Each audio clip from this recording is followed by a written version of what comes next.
For years, there's been this ghost haunting the world of blockchain. It's the dream of making all that incredible computing power do something genuinely useful. Well, today, we're diving into a fascinating idea that might have finally caught that ghost. It's called Superdense Consensus, and it's all about turning the fuzzy world of probability into cold, hard cryptographic proof. And this quote it nails it, right? What if all the immense energy spent securing a network, instead of just solving these abstract puzzles, was also doing things like running physics simulations, folding proteins, or even training complex AI models? That's the dream. Security becomes a byproduct of valuable, maybe even world-changing computation. So if the idea is so great, you have to ask, why aren't we doing it already? Well, for more than a decade, this dream has run headfirst into a single, massive brick wall. A problem so fundamental, it just seemed impossible to get around. So what is this one thing that has kept useful work as just a dream? Okay, so first, let's really dig into this dream of useful work. And then we're going to come face to face with the massive roadblock that's been standing in the way for so long. So the goal is pretty straightforward. Instead of having this global network of computers all doing basically one thing, which is guessing a random number over and over again, like a planet-sized hamster wheel, that same network could become a distributed supercomputer. Every single miner contributing to a massive simulation or a complex calculation that could actually help science and technology. And here it is, the roadblock, the big catch-22. In a decentralized system, you can't just trust a miner who says, hey, I did this super complex physics simulation, and here's the answer. You have to verify it.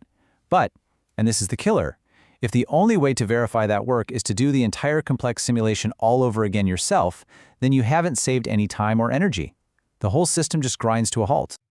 And this leads us to what we can call the verification paradox. To really get why this is such a huge hurdle, we first need to look at what makes Bitcoin's original design so brilliant, what its secret sauce really is. You see, the real genius of Bitcoin's proof of work, it all comes down to this one simple but incredibly powerful idea: asymmetry.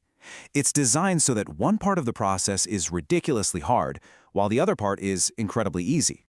Let's break it down. With Bitcoin, producing the work, finding that block is very hard. But verifying it? Oh, that's instantly easy for anyone on the network. That's the magic. But with useful work, it's not just hard to produce, it's also incredibly hard to verify. That beautiful, essential asymmetry that makes everything work, it's completely broken. And this quote just hammers the point home. This isn't some small technical hurdle we're talking about. It's a fundamental paradox. For the work to be useful, it has to be complex. And that very complexity is what makes it, or what seemed to make it, impossible to check in a trustless way. But what if we've been trying to solve the wrong problem this whole time? This is where we get to the breakthrough, an entirely new way of thinking about verification, coming from this concept called Superdense Consensus. It doesn't try to smash through that brick wall, it just sidesteps it completely. Okay, the core insight, the real light bulb moment, starts by challenging the most basic assumption we have. It says, stop. Stop trying to verify the step-by-step computation. That's the part that's impossibly hard. What if you could check the answer without having to redo all the math? And here's the punchline. Instead of checking the work itself, you check its probabilistic signature.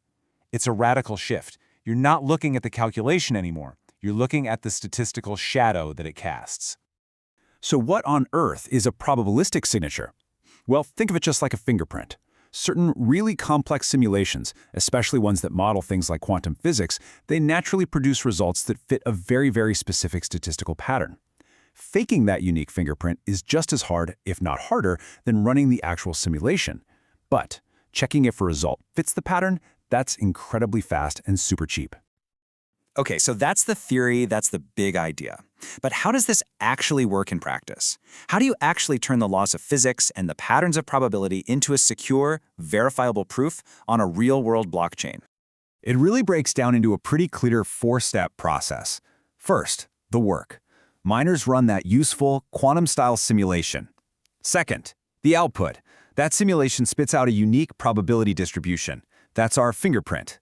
Third, verification. Other nodes on the network perform a lightning-fast statistical check to see if the fingerprint matches the expected pattern. And fourth, the guarantee. Because faking that pattern is basically impossible, if the fingerprint is correct, the work must be valid. And would you look at that? Just like that, the magic asymmetry is back. Producing the signature is still very hard. That's where the work comes from. But verifying it is now extremely easy.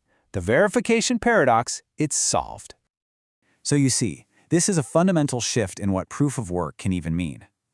Physics itself becomes the impartial judge of whether the work is valid. Probability becomes the unforgeable signature that proves it.